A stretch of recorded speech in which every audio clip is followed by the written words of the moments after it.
네, 바이블맵 하나님의 은혜 가운데 또 오늘 목요일을 맞아 또 여러분과 함께 만나게 되었습니다. 우리 제가 기도하고 우리 시작하도록 하겠습니다. 하나님, 오늘도 우리에게 귀한 하루 허락하여 주시고 또 특별히 이 목요일에 하나님의 말씀을 함께 좀 듣고 배울 수 있는 은혜 주셨습니다. 하나님의 말씀은 길이요 진리요 생명이 되십니다. 또 이 진리의 말씀이 우리를 자유케 하신다 말씀해 주셨습니다. 하나님의 말씀은 살아있고 생명 있고 또 우리의 생각과 마음과 모든 것을 판단하신다고 말씀해 주셨습니다.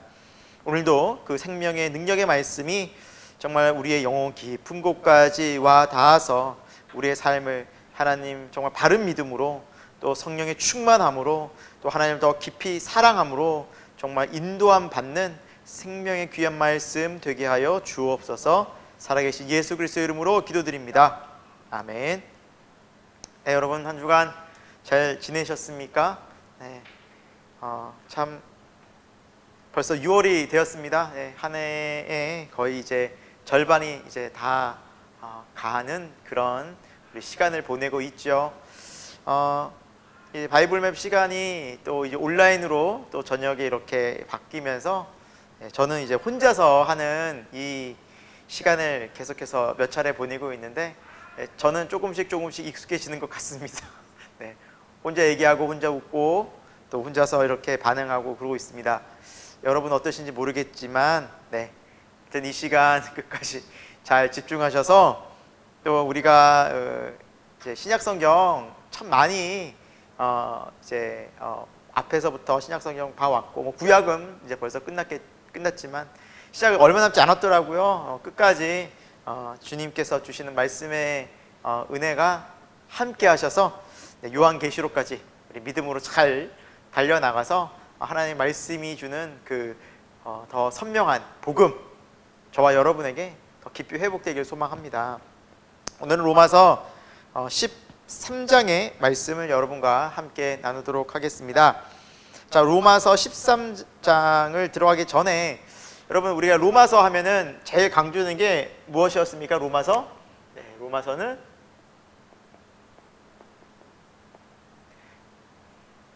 네, 믿음으로, 그렇죠? 믿음으로 의로워진다. 네, 그렇게 믿음으로, 이게 핵심이죠, 여러분. 이신칭의 오직 믿음으로 말미암아 우리는 의로워진다. 예. 율법 중요하죠. 예. 행위 중요합니다. 신앙생활에 있어서 말씀을 지켜야 하고요. 또 행위도 굉장히 중요합니다. 예, 중요한데 우리가 구원받는 것, 예, 우리가 구원은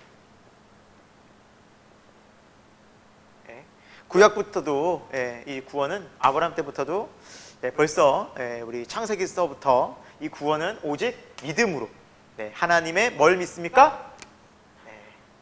다 막 대답하고 계시죠? 집에서 말씀, 하나님의 말씀을 믿음으로 우리는 의롭게 되고 의롭게 된다는 것은 하나님의 그 거룩한 자녀가 되고 하나님의 거룩한 백성이 되고 천국 시민이 되고 우리 천국에서 하나님과 함께 할 수 있다, 영원히 함께 할 수 있다는 것을 말씀하고 있죠. 의인은 정말로 완전한 죄가 없는 상태를 의라고 하죠.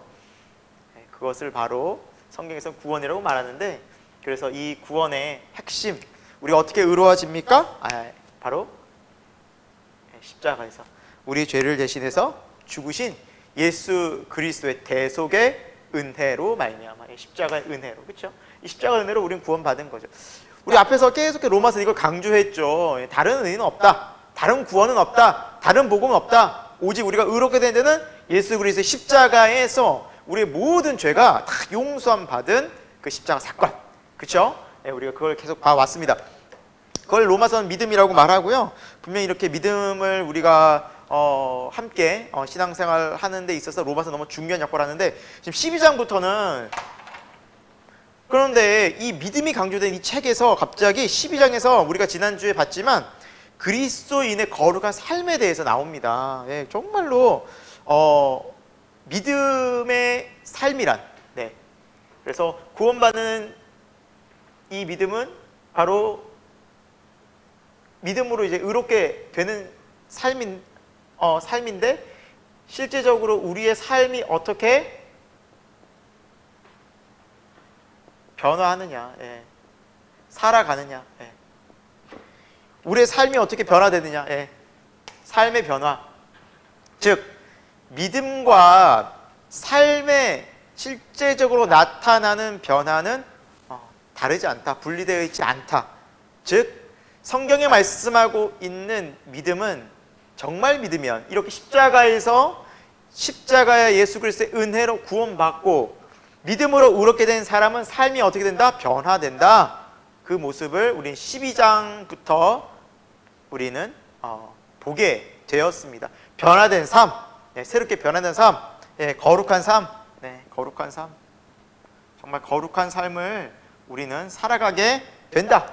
네, 이 부분을 지금 13장에 연이어서 계속해서 우리는 살펴볼 것입니다. 그래서 여러분 정말로 믿음 따로 행위 따로가 아니라 믿음과 행위는 뗄래야 뗄 수 없는, 십자가에서 이렇게 예수 그리스도의 복음을 듣고 믿게 되면 이런 삶으로 바뀌어진다는 게 로마서의 전체적인, 또 성경이 우리에게, 하나님께서 우리에게 말씀하고 계시는 가장 중요한 핵심적인 내용입니다. 네, 그래서 우리 구약의 인물들을 봐도 뭐 말 따로 행위 따로 그런 사람이 누가 있었습니까? 그렇죠?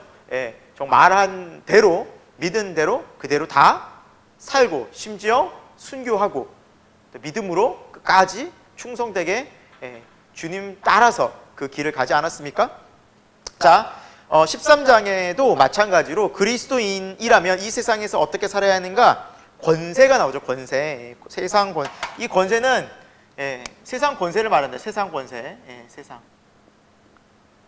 세상의 어떤 지금으로 말하면 위정자들이죠. 위정자들.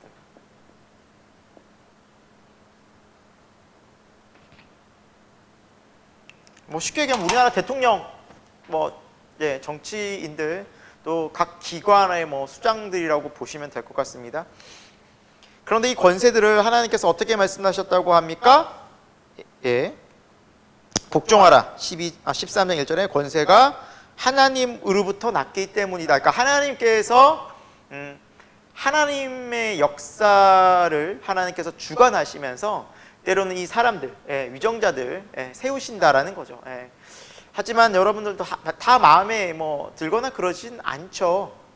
아니 솔직히 인간적인 눈으로 봐서는 우리 마음에 드는 사람보다 안 드는 사람이 훨씬 더 많은, 대부분이라고 볼 수 있을 정도로 그만큼 참 하나님 마음에 드는 사람도 적었던 것 같습니다. 여러분 안타깝지만, 하지만 중요한 사실은 이 로마서가 쓰여진 그때 당시에는 로마의 또 황제가 다 다스리고 있었고 이스라엘도, 그렇죠, 유대인들도 그 로마의 지배를 받고 있었죠. 바울도 그걸 알았습니다. 로마의 속국이었죠, 이스라엘이. 그럼에도 불구하고 바울은 그 권세에 복종하라. 왜 그렇게 말합니까? 하나님께서 이 시대, 또 이 역사 속에서 그런 사람들을 세워서 또 하나님의 일들을 하게 하신다는 거죠. 그래서 여러분, 사실은 엄밀히 말하면 이런 위정자들, 권세들은 하나님이 때로는 선한 도구로, 악한 도구로 다 사용하십니다. 하나님 그때그때 토기장의 주권, 우리 배웠죠? 토기장의 주권. 그래서 이 토기장이 되시는 하나님께서 이 세상 사람들 다 쓰십니다. 때에 맞춰서, 상황에 맞춰서 하나님 뜻 가운데. 그래서 그냥 그걸 인정하라는 것입니다. 인정하라는 것입니다. 왜냐하면 하나님의 역사에, 하나님께서는 역사의 주관자가 되시기 때문입니다. 그래서 우리가 이 사람 말 듣는 것이, 이 위정자들에게 굴복하는 것이 아니라 결국에는 이 위에서 이런 권세를 주신 하나님께 우리도 굴복하는 것이지, 순종하는 것이 이 사람들에게 머리 숙이는 것이 아니라는 것이죠. 그래서 우리가 그런 권세도 인정해 줘야 한다라고 성경은 말씀하고 있어요. 심지어 4절에는 하나님의 사역자라고까지 표현합니다. 하나님의 사역자. 그러니까 하나님이 쓰신다는 거죠. 하나님이 쓰신다. 자, 그리고 쭉 보면은 6절에도 보면 조세, 7절에도 보면 관세 이런 것들도 나오죠. 그래서 이스라엘 민족이 항상 그 고민이 그런 거였습니다. 왜 우리가 로마에 세를 바쳐야 되냐? 그래서 예수님께도 그런 질문을 했었죠. 그래서 예수님께서 뭐라 말씀하셨습니까? 가이사의 것은 가이사에게, 하나님 것은 하나님께 드리라 라고 말씀하셨죠. 그러니까 이것도 저것도 패하지 마라. 다 드려라. 성전세는 성전세대로 드리고 또 세상에 낼 세금은 세금대로 드려라. 그래서 그 가운데서 또 나라의 또 안정 또 유지하는 가운데서 또 바울이 로마라는 큰 어떤 바운더리 안에서 또 복음을 편만하게 전할 수 있는 것도 또 하나님께서 주신 또 큰 은혜였다라는 사실이죠. 여러분, 그래서 우리가 우리 나라를 위해서 기도해야만 합니다. 나라를 위해 기도해야 하고요. 지금 현재 뭐 각 그 시대마다 여러분 뭐 대통령이 다 누구나 마음에 들지 않을 겁니다. 모든 사람들의 마음에 들 수는 없죠. 하지만 그 시대마다 하나님께서 이 나라를 사랑하셔서 세운 위정자들이라면 우리가 대통령뿐만 아니라 뭐 시장을 비롯해서 뭐 도에 있으면 뭐 도지사를 비롯해서 우리가 기도하고 나라가 안정적이고 우리나라가 자유 대한민국을 계속해서 하나님 은혜 가운데서 이렇게 하나님 인도해 달라고 기도하면서 또 세금 내고 잘 내시고 또 기도하면서 또 우리에게 더 중요한 것은 뭘까요? 하나님 나라 일, 주의 복음 선명하게 전하는 그 일에 우리가 그 일로 나가야지 너무 나라를 또 세상을 사람들을 비판하고 정죄하고 이러느라 우리가 또 하나님께 드려야 될 마음도 빼앗기고 막 교회 다니면서 막 정치 너무 이렇게 마음 빼앗기지 않기를 소망합니다. 여러분, 그냥 기도하면서 또 주님의 뜻 가운데 다 흘러가게 되어 있어요. 악한 대로 그건 하나님의 또 뜻하신 바 계획이 있다면 우리는 따라야죠. 어떡하겠습니까? 보다 중요한 것은 결코 정말 사라지지 않고 또 영원한 우리 하나님 나라가 우선시 되어야만 합니다. 보다 중요한 것은 나의 삶 속에서 내가 이 시대 속에서 하나님 나라의 증인으로 사는가? 그거는 관심도 두지 않은 채 뭐 나라 비판하고 정치 비판하고 사회 경제 문화 왜 이러냐? 하나님 나라는 관심도 두지 않은 채 거기에 관심 빼앗겨져 있는 것이 오히려 더 큰 문제다. 신앙인으로서 그것은 건강한 모습이 아니다. 바울이 그렇게 또 신앙생활을 또 했고 또 주님의 자녀들이라면 그렇게 살라고 하나님께서 우리에게 말씀하고 있습니다. 이것이 참 지혜로운 삶입니다. 여러분, 지혜로 이 세상을 살길 바랍니다. 계속 보겠습니다. 8절에 보십시오. 그러니까 앞쪽에서는 나라의 이제 권세자들에게 그렇게 순종하라고 기도하고 복종하라고 말씀하고 있고요. 이제는 그러면 우리 그리스도인은 어떻게 살아야 하냐? 8절, 사랑의 빛 외에는 아무 빛도 지지 말라. 그리고 남을 사랑하는 자는 율법을 다 이루었다. 그래서 여러분, 우리는 사랑하며 살라는 것입니다. 이 세상이 많이 혼란스럽고 악하죠. 불의합니다. 그것은 성경이 이미 말씀하고 있는 예언이기도 하죠. 그러나 예수님께서도 이 땅 가운데 오셔서 그 악한 세대 가운데 정말 예수님께서 언제 뭐 실망하시고 좌절하시고 낙담하고 못하겠다, 십자가 못 지겠다 그러신 적이 없으시지 않습니까? 날마다 하나님 아버지의 뜻을 따라서 하나님 나라를 위해서 믿음으로 가셨듯이 우리는 그렇게 사는 것입니다. 우리가 해야 할 일을 하나님 자녀답게 살아가는데 그 중심에 사랑이 있다라는 것이죠. 여러분, 빚 져보셨습니까? 빚은 무조건 갚아야죠. 빚 부담감입니다. 그래서 우리는 거룩한 하나님 이 십자가의 예수 그리스도의 십자가, 이게 사랑이죠. 사랑. 이 사랑에 우리는 빚진 자들입니다. 우리는 죽어야 마땅한 이렇게 십자가에 형벌받아야 되는 우리가 예수 그리스도의 그 한없는 하나님 아버지의 자비로우신 긍휼로 말미암아 우리는 사랑을 입고 건진 받았습니다. 우리 대신 죽었다는 것은 사랑하지 않으면 불가능했다라는 것이죠. 그래서 우리는 그 사랑을 통해서 구원받았고 새 생명 얻었습니다. 그 십자가의 사랑을 입은 우리가 사랑의 빚진 자 되어 사람들을 사랑하라라는 게 말씀의 또 율법의 중심이라는 것이죠. 9절 볼까요? 간음하지도 말고 살인하지도 말고 도둑질하지 말고 탐내지 말라. 다른 어떤 계명이 있다 할지라도 내 이웃을 내 자신같이 사랑하라는 것에 다 포함되어 있다라는 것. 그래서 10절 정리합니다. 사랑은 이웃에게 악을 행하지 아니하나니 그러므로 사랑은 율법의 완성이다라고 말씀하고 있습니다. 여러분, 사랑하는 마음이 있다면 다 율법을 지킬 수 있다라는 결론에 도달하게 됩니다. 우리가 뭔가 율법을 지키려고 하고 이렇게 살아야지, 이렇게 사는 것이 하나님의 자녀구나 라고 이렇게 행동이 앞서 가는 것이 아니라 우리 마음에 십자가에서 우리를 사랑하신 그리스도의 사랑의 빛, 하나님을 우리가 사랑하는 그 마음이 우리 안에 먼저 있을 때 우리는 이 율법을 지킬 수 있고, 그것이 율법을 지키는 동기라는 거죠. 그래서 여러분, 이 사랑이라는 것은 우리가 계명을 지키는 계명 지키는 동기가 됩니다. 중요한 동기가 됩니다. 동기. 계명의 중요한 동기가 되죠. 동기.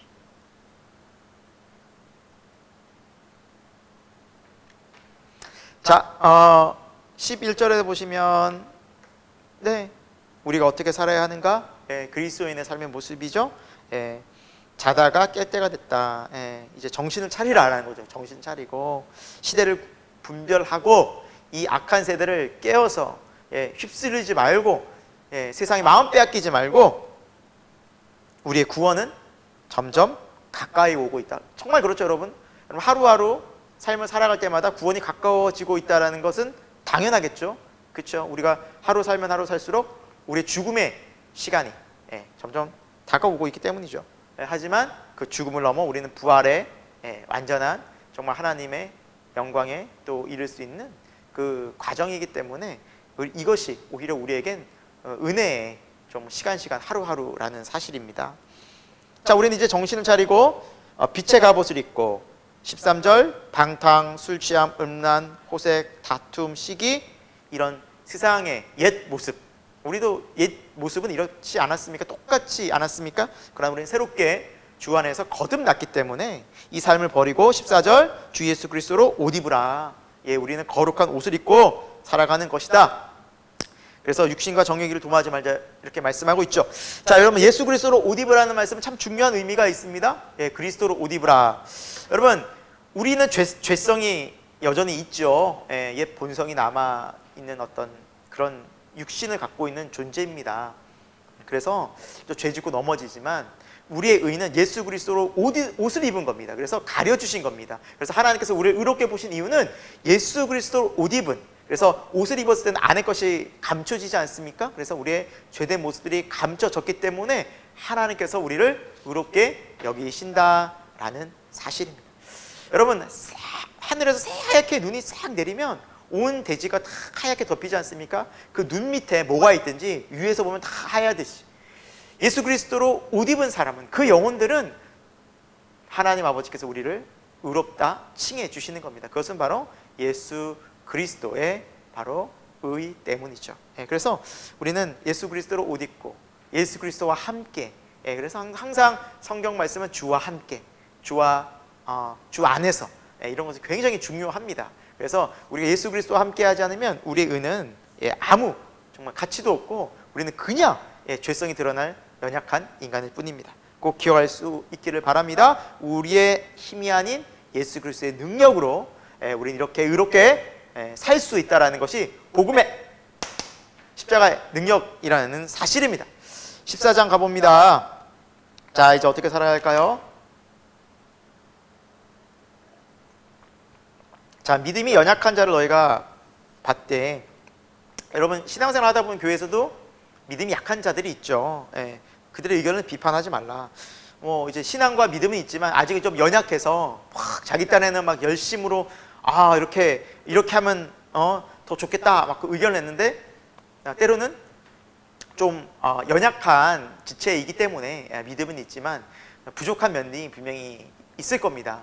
그때 그들을 무시하거나 그거 아니라고, 아직 신앙생활 얼마 하지 않아서 잘 모르는가 본데 그게 아니라고 막 이렇게 무시하지 말고 이렇게 격려해주고 도닥여주면서 함부로 이제 비판하지 말라라는 사실입니다. 연약한 자 연약한 죄로 이렇게 인정해주고 받아들여주고 따라올 수 있도록, 함께할 수 있도록 해주는 그 어떤 성숙함이 이 교회에 있어야 된다는 사실이죠. 그래서 바울은 어떤 사람은 모든 것을 먹고 어떤 사람은 채소만 먹는다라는 이제 먹는 비유를 하지 않았습니까? 그래서 어떤 사람은 믿음이 좋아서 모든 상황들 다 이해되지만 어떤 사람은 믿음이 연약해서 믿음이 있지만 다 그것을 이해하지 못하고 연약한 모습을 보일 때가 있다는 사실이죠. 하지만 서로 3절에 믿음이 있는 자는 믿음이 굳센 자는 믿음이 연약한 자를 없인 여기지 말라라는 거고요. 또 믿음이 연약한 자는 믿음 있는 자를 또 판단하지 말라, 또 비판하지 말라. 정말 이렇게 상호 서로 정말 존중해주고 또 격려해주고 또 기다려주고 품어주라는 말씀이겠죠. 하나님께서 우리 모두를 받으셨기 때문입니다. 여러분, 주 안에서 우리는 한 가족이고 하나님께서 서로 연합하고 화평하라는 것을 우리에게 말씀해 주셨습니다. 그래서 수준도 다르고 또 굉장히 지금 어떤 영적인 수준도 분명히 좀 다를 수 있고 연약하고 부족한 면들이 보일 수 있지만 교회 안에서는 그것들을 품고 또 함께 좀 기다려주고 정말 서로 정말 이렇게 격려해 줄 수 있는 그런 공동체가 바로 앞에서 말한 사랑의 모습의 공동체다라는 사실이죠. 자, 그래서 우리가 살아도 6절부터 보면 모든 일을 주를 위하여 감사하고 주를 위하여 하라. 계속해서 주를 위하여. 그래서 우리가 다른 사람들에게 보여주기 위한 것이 신앙생활이 아니라, 나를 드러내기 위한 것이 신앙생활이 아니라 주님을 위하여 내가 무엇을 할 것인가. 그래서 주만 바라보면 사실 큰 문제 될 게 없습니다. 신앙생활은 주님 생각하면서 주님을 위해서 하면 다른 게 뭐가 사실은 뭐 큰 문제가 될 게 없지 않죠. 큰 문제가 되지 않죠. 문제될 게 없다라는 사실이죠. 사람들에게 뭔가 이제 보여주고 또 사람들이 왜 나의 노력을 이렇게 알아주지 않나 하고 또 실망할 때 시험에 들 수 있는 것이지, 뭐 주를 위해서 하면 주님은 다 아시지 않습니까? 주님은 다 보시지 않습니까? 그래서 신앙생활은 주만 바라보면 기쁘고 감사하며 갈 수 있습니다. 사람은 다 못 봅니다. 사람은 다 모릅니다. 또 사람의 판단은 정확하지도 않습니다. 또 사람의 이야기를 듣고 막 기분 들떠서 하는 것도 또 사실은 그런 사람들이 또 언제 뒤돌아서서 다른 어떤 말을 할지도 모릅니다. 여러분, 사람들에게 마음 빼앗기지 말고 환경에 마음 빼앗기지 말고 오늘 말씀은 오직 주를 위하여. 그래서 8절에 사나 죽으나 우리가 주의 것이다. 주님께 속한 자로 주와 함께 동행하고, 이번 주 설교처럼 날마다 정말 그래서 주님과 연합하는 게 중요합니다. 날마다 내가 그리스도와 함께 십자가에 죽고 옛 모습 죽고 또 새 사람 새 모습으로 정말 거듭난 사람으로 주와 함께 사는 존재가 나구나. 그래서 날마다 주와 함께 하는 것을 확인하고 주와 함께 걷는 것을 또 기뻐하고 또 주님과 교제하는 기도를 통해서 우리는 이 신앙생활을 주와 함께 할 수 있고, 그럴 때 우리가 넉넉히 이게 신앙의 기쁨이구나, 감사구나 경험하게 된다라는 사실입니다. 여러분, 10절에는 우리가 궁극적으로 왜 비판하지 말아야 하는가? 뭐라 말씀하고 있죠? 나중에 우리가 다 하나님의 심판대 앞에 설 것이다 말씀합니다. 심판대가 무엇입니까? 하나님께 다 판단받는다는 것이죠. 하나님께서 우리를 다 보고 계시고요. 나중에 최후에 여러분, 우리 자신뿐만 아니라 세상 모든 사람들이 다 하나님의 심판대 앞에 서게 되어져 있습니다. 그때 다 하나님이 판단하시는 것이지 우리가 지금 판단하는 것은 사실은 바른 판단도 아니고 비판하고 정죄하고 오히려 그것이 하나님의 뜻을 벗어난 죄일 뿐입니다. 주님께 맡기고, 그때는 12절에 사람들이 다 하나님께 직고하게 된다, 직접 고하게 된다. 하나님께서 다 보여주시기 때문에 하나님 앞에서 다 말할 수밖에 없는 그런 일이 벌어집니다. 그래서 그 주님께 맡길 수 있기를 바랍니다. 자, 그래서 우리는 그것을 주님께 맡기고 서로 13절에 비판하지 말고 서로 판단하거나 여러분, 근데 좀 잘 아셨으면 좋겠어요. 뭐 우리가 참 조심해야 될 부분이긴 해요. 비판하고 함부로 판단하지 마라. 교회에서 이제 사람들이 이제 비판하고 이제 판단하지 마라라고 이제 말씀하고 있는데요. 그럼 아무런 우리는 뭐 죄에 대해서도 그렇고 뭐 이게 의로운지 또 혹은 뭐 불의한지 이런 것에 대해서 아무런 우리는 생각이나 관념을 갖지 말아야 하는가? 그건 아니죠. 예. 우리는 분별해야 됩니다. 영적으로 분별. 분별. 그렇죠. 무엇이 하나님의 뜻인지 항상 분별은 해야 됩니다. 예. 분별은 갖고 있어야, 분별은 하되 사람들을 비판하고 정죄하고 판단하지 말자. 왜냐하면 우리도 충분히 그럴 수 있기 때문입니다. 항상 이것을 우리가 마음속에 새기고 정말 믿음 안에서 지혜로운 자가 되길 소망합니다. 네. 17절에도 볼까요? 하나님의 나라는 오직 성령 안에 의와 평강과 희락이다. 네, 그래서 하나님의 의가 드러나고요. 누구 안에서? 성령 안에서. 성령 안에서 이런 것들이 있다라는 거죠. 예, 성령님이 주시는 마음이죠. 또 평강, 평강이 있는 거죠. 하나님 안에서. 교회는 이렇게 평강이 있는 곳입니다. 희락, 기쁨이죠. 기쁨이 있는 곳입니다. 그래서 죄가 있어도 좀 또 우리가 부족하고 연약해도 그런 사람들이 와서 주님의 사랑과 그 공의 앞에서 우리의 모든 죄가 또 용서함 받고 죄사함 받고 다시 하나님과 화평을 누리고 서로 용서해주고 용납하고 또 그곳에서 임하는 하나님의 기쁨의 잔치, 바로 이것이 교회의 모습이고요. 장차 우리가 이제 천국의 모형이 교회 아니겠습니까? 천국에서는 온전한 이런 것들이 이루어지게 될 것입니다. 하지만 우리가 이 땅 가운데서도 성령 안에서 우리가 경험할 수 있다는 건 참 놀라운 은혜입니다. 네. 자, 그래서 믿는 사람들은 우리가 이렇게 말씀 안에 산다면 정말 사람들에게도 또 칭찬받게 되겠죠. 이 칭찬은 뭐 세상 사람들을 기본적으로 얘기하는 것이 아니라 기본적으로 이제는 교회 사람들이겠죠. 교회 사람들. 그리고 또 세상에서도 또 이렇게 우리를 달리 바라보겠죠. 빛과 소금 는 우리. 그러므로 우리는 19절에 화평, 또 덕을 세우는 일에 더 힘써서 우리가 행하기를 소망합니다. 자, 그리고 23절 끝으로 마무리하기는 믿음을 따라하지 않는 모든 것은 죄니라. 그래서 우리가 믿음 안에 거하는가, 있는가 항상 살펴봐야 됩니다. 그러니까 우리가 내 자신을 점검해 보라는 말씀이죠. 다른 사람을 정죄하고 비판하기 전에 내가 믿음을 따라하고 있는가, 내가 주님 따라가고 있는가, 주를 위하여 하고 있는가, 이렇게 스스로를 점검해 보고 내가 믿음을 따라하지 않고 결국 내 생각, 내 의지, 내 가치 판단, 내 감정을 따라한다면 그것은 다 죄가 될 수 있다라는 사실입니다. 그래서 우리가 정말 믿음을 따라하지 않은 부분이 있다면 정말 우리들 회개해야만 합니다. 근데 그런 부분이 살아가면서 우리는 참 많지 않습니까? 그래서 늘 우리는 회개하면서 주님 앞으로 나아가는 은혜 있기를 축원드립니다. 15장으로 가봅니다. 네, 15장 계속해서 관계에 대한 또 말씀이 나오죠. 믿음이 강한 자와 믿음이 약한 자. 자, 믿음이 강한 자는 믿음이 약한 자의 약점을 담당하고 또 자기 기쁨이 되는 것이 아니라 또 헌신하고 희생하라는 말씀인 거죠. 그래서 오히려 교회에는 서로 헌신하고 또 연약한 자를 이렇게 도와주는, 여러분 그 모습이 바로 누구의 모습일까요? 예수님의 모습이 예수님께서는 그쵸, 원래 하늘 보좌에 계신 분이십니다. 하늘에 계신 분이세요. 이 땅 가운데 십자가 지실 일이 없습니다. 하늘에 계신 분입니다.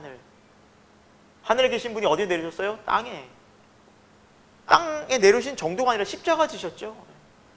죄인 취급 받으셨죠. 섬기셨죠. 그렇죠? 인자가 온 것은 섬김을 받으러 온 것이 아니라 도리어 섬기려 하고, 그렇죠? 자기 목숨을 많은 사람들의 대속물로 주려함이라. 예수님께서 이렇게 섬김의 모습, 하늘의 섬김의 모습을 보여주셨죠. 이 모습이 하늘 백성, 우리의 삶의 정말 창조의 원형이라는 거죠. 우리는 이렇게 살려고 창조된 존재였고, 또 예수님께서 그 창조의 모습을 십자가를 통해서 다시 우리에게 새로운 생명을 주시며 우리를 회복시켜 주셨다라는 거죠. 그래서 우리는 이렇게 살아갈 수 있는 존재가 되었기 때문에 순종하고 기도하고 또 성령의 능력 힘입어 우리 다른 사람들을 또 위로하고 약점을 담당해 주는 사람이 됐으면 좋겠습니다. 계속해서 선을 이루고 또 덕을 세우도록 노력하라. 우리의 삶의 중심은 바로 주님의 뜻인 것입니다. 네, 계속해서 믿음의 삶은 어떤 것인가 말씀하고 있는데요. 4절에도 인내, 또 성경의 위로와 소망을 가지라. 예, 그렇죠? 또 서로 인내하고, 네, 성경의 위로로 소망을 가지라. 네, 성경에서 우리 말씀 얼마나 성경 말씀이 귀합니까, 여러분? 그래서 매주 또 예배, 또 주일 예배, 또 수요 예배, 참 여러분 또 삶 속에서 개인적인 예배 얼마나 소중한지 모릅니다. 그때 여러분 뭐 됐습니까? 예배 드리면서 기본적으로 말씀 보지 않습니까? 우리 교회는, 또 기독교인들은, 성도들은 기본적으로 이제 예배와 말씀을 뗄래야 뗄 수가 없지 않습니까? 그 성경의 말씀 속에서 우리 얼마나 또 위로와 소망을 가집니까? 네. 근데 그렇게 우리가 말씀 속에 위로와 소망을 가지면서 하나님은 5절에 누구를 본받게 하기 위함입니까? 예수 그리스도의 예수님 본받게 하기 위해서, 예수님의 삶, 십자가의 삶을, 길을 걸어가셨던 그 예수님처럼, 네, 우리가 거듭났고 새 생명을 주셨다는 것은 예수 그리스도의 생명을 말합니다, 여러분. 우리 이렇게 살아가는 존재가 되어졌다라고 선포하고 있는 것이 성경의 약속입니다. 그렇지 않습니까? 그래서 고린도서 5장 17절에도 이제 그리스도 안에서 우리는 새로운 피조물이 되었다라고 말씀하고 있죠. 이전 것은 지나갔으니 보라 새 것이 되었다. 우리는 전에 그런 모습의 사람들이 아닙니다. 그리스도 예수 안에 있는 사람은 새로운 피조물, 전에는 상상치도 못했던, 관심조차도 없었던, 생각조차도 없었던 그러한 하나님의 사랑, 그렇죠? 섬김, 또 인내, 소망, 또 위로로 갈 수 있는 우리는 존재가 되었다. 그래서 더 기도하고 또 주와 동행할 수 있는 은혜가 있길 소망합니다. 얼마나 감사합니까, 여러분? 우리가 어떻게 사람을 용서할 수 있고, 이게 참아줄 수 있고, 이거 인내할 수 있다라는 것 자체가 너무 신비로운 일 아니겠습니까? 심지어 나를 해하려는 사람을 위해서도 내가 기도할 수 있다는 것은 있을 수 없는 일입니다. 세상에 이런 사랑은 없죠. 이에는 이, 눈에는 눈입니다. 하지만 그들을 사랑하고 용서한다는 것은 바로 예수 그리스도의 십자가에서 보이신 이 그리스도의 마음과 동일하다는 사실입니다. 그것이 바로 우리 성도의 믿음의 삶이라는 것이죠. 자, 그 하는 이유가 무엇이면 6절에 하나님께 영광 돌리기 위해서, 영광입니다. 영광. 그래서 7절에도 그리스도께서 우리를 받아 하나님께 영광을 돌리신 같이 너희도 서로 받으라 라고 말씀하고 있죠. 왜? 그리스도께서, 예수님께서 우리를, 연약한 우리를 받으셨던 것처럼 우리도 서로, 사람들 서로 받고 용납하라. 부족하지만, 심지어 예수님께서는 어떤 자리까지 가셨습니까? 8절에 할례 추종자가 되셨다라고 말씀하고 있죠. 여기서 추종자라는 것은 섬기는 자, 예수님께서는 인간의 몸으로 오셔서 직접 할례까지 받으시는, 율법에 있는 그대로 다 지키셨던 것이요. 창조주, 전능하신 그분이 인간의 몸을 입고 오신 것만 해도 너무나 놀라운데, 인간이 받는 모든 것들, 할례까지 받으시고 정말 얼마나 낮아지셨는지 모릅니다. 그렇게 낮아지신 예수 그리스도 앞에서 그분을 믿는다면서, 그분과 함께 한다면서 우리가 함부로 사람들을 비판하고 정죄하고 사람들을 못 받아들이겠다 한다면 어찌 정말 우리 안에 예수 생명이 있다고 말할 수 있겠습니까? 어찌 그 교회가 주님이 기뻐하시는 교회가 될 수 있겠습니까? 그래서 여러분, 우리는 정말 잘 믿어야 됩니다. 바르게 믿어야 됩니다.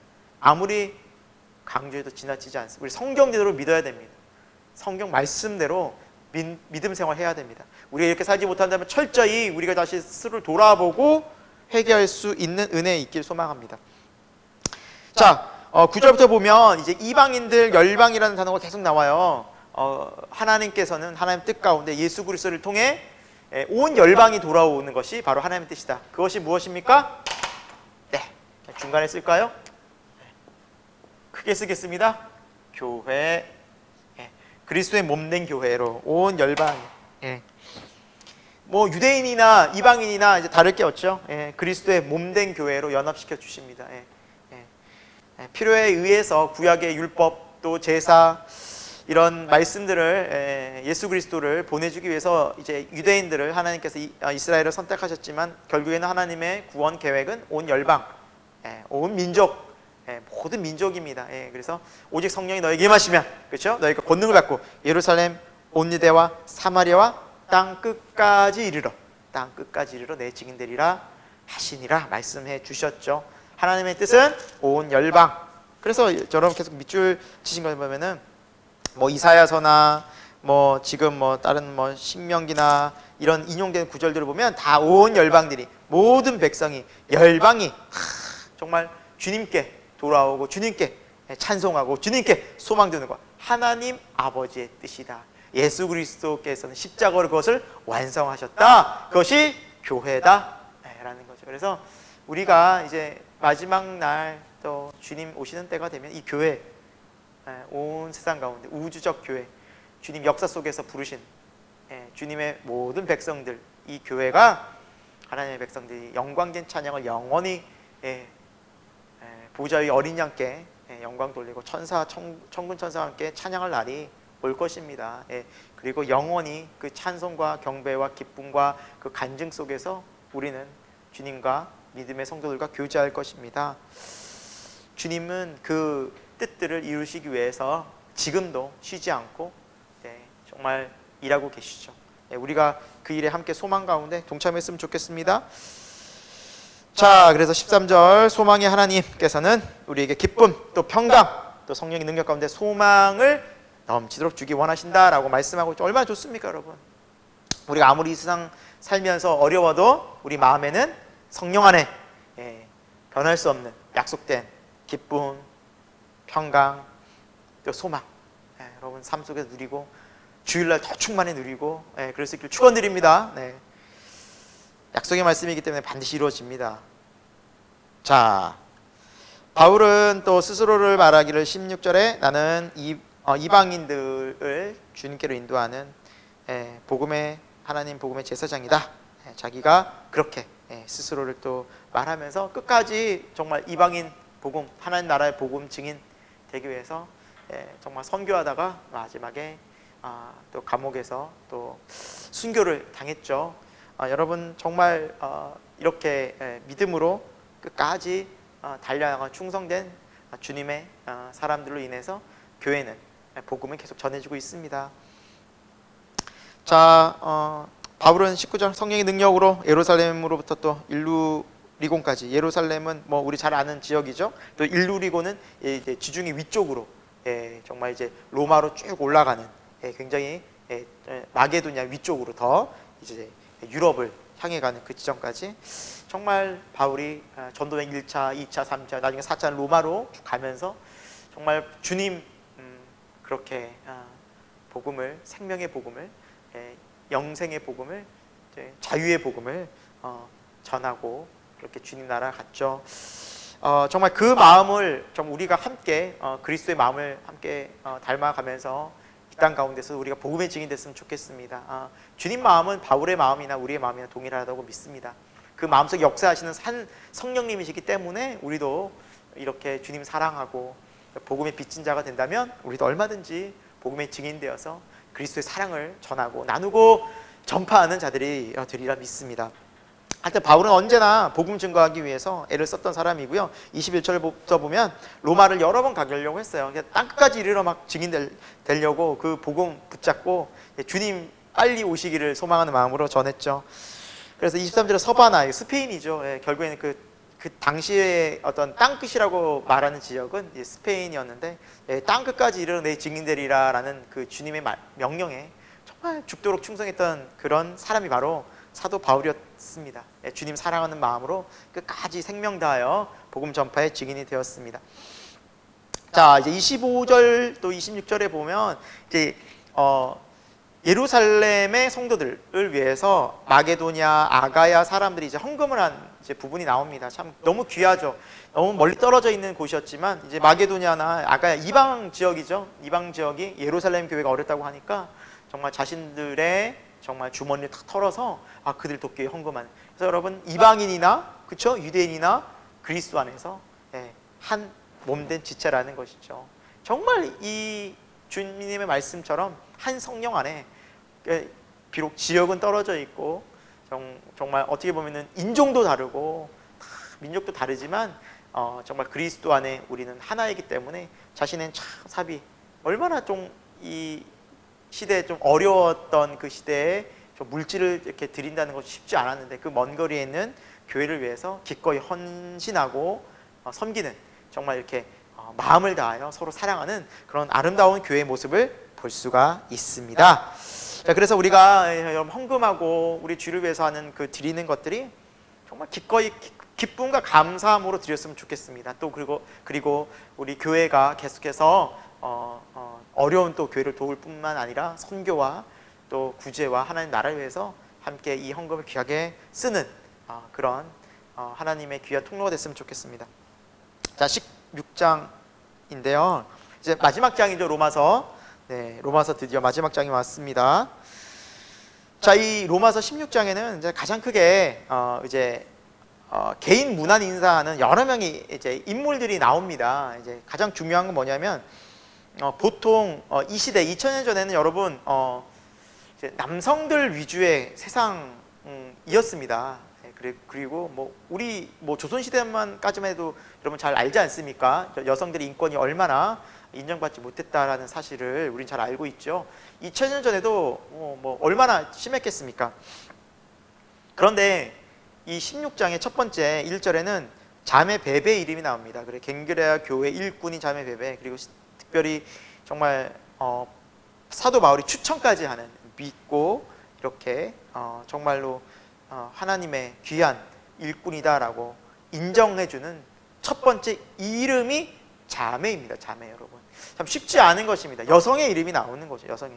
그리고 2절 마지막 절에도 보면 그가 이게 베베 자매가 여러 사람과 나의 보호자가 되었다. 심지어 이렇게 사도 바울과 여러 믿는 자들의 보호자 역할까지 했던 정말 귀하게 쓰임받았던 자매가 나오고요. 아래에서부터 3절부터 브리스길라, 아굴라 동역자, 그리고 정말 5절에 에베네도, 네, 그리고 6절, 7절 마리아, 안드로니고 또 유니아, 이런 이름들이 나오는데 쭉 이제 보면은 여러분 아마 밑줄을 치셨을 겁니다. 빨간색으로 쭉 많은 사람들의 이름이 나오죠. 이곳에는 심지어 이제 여성뿐만 아니라 노예이거나 노예이거나 또 거기 노예에서 해방된 종, 여전히 종인 사람, 또 그의 가족들까지도. 성경은 그들의 이름 한 명 한 명을 소중하게 적고 있습니다. 여러분 이것은 무엇을 말합니까? 하나님 나라는 차별이 없습니다. 이 세상은 차별을 만들고요, 또 계급을 만들고요, 또 그렇게 만들어서 또 사람 높고 낮음을 또 평가하죠. 하지만 하나님의 나라는 형제요 자매인 것입니다. 그리고 각자 주어진 그 이름 참 너무나 귀하죠. 정말 종이, 노예가 무슨 이름이 있겠습니까? 정말 그러나 성경은 그 한 명 한 명의 이름을 소중히 적어 놓았다는 사실은 하나님께서도 저와 여러분의 그 이름 소중하게 생명책에 기록해 놓으셨을 뿐만 아니라 이들의 삶들처럼, 왜냐하면 이들이 비록 자기가 종이었고 사회적으로 비천한 그런 사람들이라 할지라도 하나님 나라를 위해서, 그리스도를 위해서, 복음을 위해서 헌신했을 때 하나님 영원히 정말 그 이름을 기억하게 하시고 또한 이렇게 귀하게 성경에 기록하시기까지 하나님께서 그 이름을 기억하시지 않습니까? 여러분 우리가 주를 위해서 헌신하고 희생하고 정말 주를 사랑하는 마음으로 충성하는, 복음을 위해서 희생하는 그 모든 것들 주님 다 기억하십니다. 그리고 아십니다. 그리고 바울은 그 한 사람 한 사람을 존중히 여기고 다 16절에 거룩하게 입맞춤으로 서로 문안하라. 서로 찾아가서 격려하고 서로 또 믿음의 소망의 복음을 서로 나누라, 친밀하게 교제하라, 그렇게 말씀하고 있죠. 여러분 거룩한 입맞춤, 결코 가벼운 관계가 아니라는 거죠. 그리스도 십자가의 예수의 사랑 안에서 형제요 자매요. 그래서 여러분 우리 성만찬 할 때도요, 주님 안에서 부자라고 해서 또 사회적 지위가 있다고 해서 그 사람이 떡 2개 받습니까? 아닙니다. 포도주 잔을 더 많이 받는 것도 아닙니다. 떡 한 번 대 잔 한 번 동일합니다. 그리스도 십자가의 사랑 앞에서 우리가 다 구원은 하나님 안에서 동등한, 우린 다 형제 자매입니다. 주님 우리를 있는 모습 그대로 얼마나 주님 앞에 마음을 드리냐를 귀하게 보고 계십니다. 사회적 신분, 또 사회적인 재산, 또 사회적 어떤 지위와 어떤 것들도 외모로 주님은 우리를 평가하지 않습니다. 하나님은 우리의 마음을 보시고 중심을 보시는 너무나 은혜롭고 정말 공의로우신 분이심에 감사드립니다. 자, 17절 계속해서 보시면 바울이 권하고 있죠. 로마 교회 끝으로 교회의 교훈을 거슬러 분쟁하거나 거치게 이렇게 반대하지 말고 그런 사람들과 함께하지 마라. 그리고 그들은 자기 배만 위하고 또 교활한 말, 아첨하는 말, 거짓된 그런 모습이죠. 그런 마음으로 순전한 사람들의 마음도 미혹한다. 그러니까 조심하라는 거죠. 교회에 또 이렇게 모습 속에서는 여러분, 교회는 완전한 공동체가 아니기 때문에 완전한 곳은 여러분 이 땅에 없습니다. 완전한 교회는 없습니다. 여러분 그런 교회를 추구할 뿐이죠. 그래서 여전히 교회에서도 문제가 발생합니다. 그래서 악한 모습들을 가진 사람들이 나타날 수 있고요. 하지만 그들과 함께하지 말라는 거죠. 오히려 잘 분별, 아까 전에 썼죠. 분별, 비판하고 정죄하는 것이 잘 분별하고 어떻게 해야 할지, 정말 우리 교회에서 우리가 믿음 생활 어떻게 해야 할지 잘 분별하는 지혜로운 성도가 되라는 겁니다. 자, 중요한 것은 내가 어떻게 하느냐면 내가, 다른 사람이 아니라 내가. 19절 밑줄 치셨죠. 초록색으로 너희가 선한 데는 지혜롭고 악한 데는 미련하기를 원하노라. 맞습니다. 선한 데는 지혜롭고 악한 데는 빨리 악을 떠나기. 거기는 관심 갖지 말라는 거죠. 거기는 우리가 발을 돌이키라는 거죠. 악에서. 자, 20절 속히 사단을 너희 발 아래 상하게 하시리라. 이제 주님께서 그 놀라운 나중에 이제 때가 되면 완전히 사단이 굴복되는 죄가 완전히 정말 심판받는 지옥은 그래서 이 사탄이 가는 곳입니다. 여러분, 사탄이 가는 곳입니다. 그래서 이 사탄을 하나님께서 완전히 가둬두시는 그때가 속히 또 오기를 소망하는 것이 또 우리의 성도의 삶의 모습 아니겠습니까? 그것이 하나님 나라잖아요. 자, 끝으로 또 21절에도 보면은 믿음의 우리 귀한 동역자들이 나오죠. 디모데, 또 누기오, 야손, 소시바더, 더디오, 이 편지를 기록하는 이 22절의 더디오. 자, 많은 사람들의 이름이 또 함께 이제 나오고요. 그들에게도 무난하라라고 이제 함께 하고 있습니다. 그래서 성도의 교제 굉장히 중요하다라는 거죠. 우리 한 명 한 명 너무 귀하고 서로 격려하고 또 위로하고 서로 힘을 얻고 그러나 또 죄는 분별하고. 자, 25절 보겠습니다. 그리고 바울이 뭐라고 끝으로 말합니까? 나의 복음과 그리스도를 전파함은 이라고 말하죠. 여러분, 나의 복음이 있는 거죠. 나의 복음.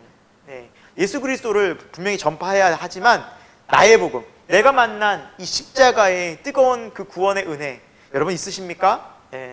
여러분, 누군가 여러분들에게 당신이 만난 십자가의 예수 그리스도는 어떤 분입니까? 라고 물었을 때 여러분, 나의 복음을 설명해 줄 수 있어야 됩니다. 십자가에서 정말 나를 위해서 죽으신 내가 만난 예수 그리스도가 있어야 됩니다. 그것이 나의 복음이에요. 여러분, 나의 복음은 여러분 어떻게 이론으로 알겠습니까? 이론? 성경을 많이 읽으면 생길까요? 우리 삶 속에서 주와 함께함으로, 그렇죠? 주와 함께하는 경험, 이것이 나의 복음이 되는 거죠.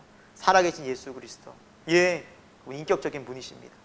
그런 믿음의 복음의 증인들에게 소망합니다. 여러분, 내가 만난 예수님이 계셔야 돼요. 여러분, 그 주님을 만나는 은혜가 있길 소망하고 또 매일매일 또 새로워지길 소망합니다.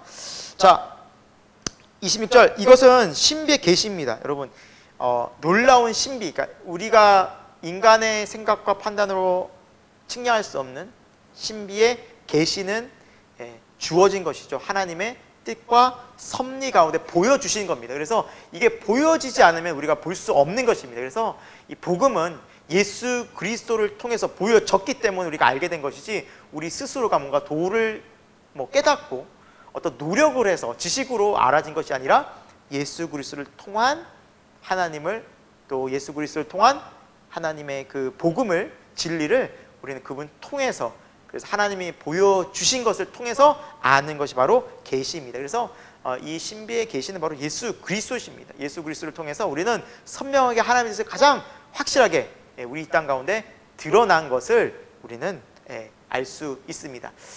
이 땅 가운데 보여진 것 참 많이 있죠. 자연 현상을 통해서도 우리가 하나님 계시인 것 같아.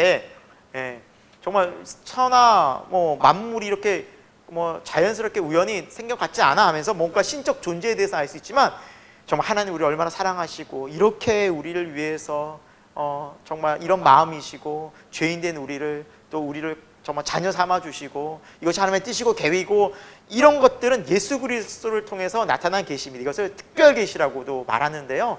특별히 정말 신비로운 하나님의 놀라운 역사. 여러분, 인간이 신이 된다는 것은 신비의 영역입니다. 상상치도 못할 일입니다. 그 일이 일어난 그 십자가 사건은 우리의 가장 놀라운 신비입니다.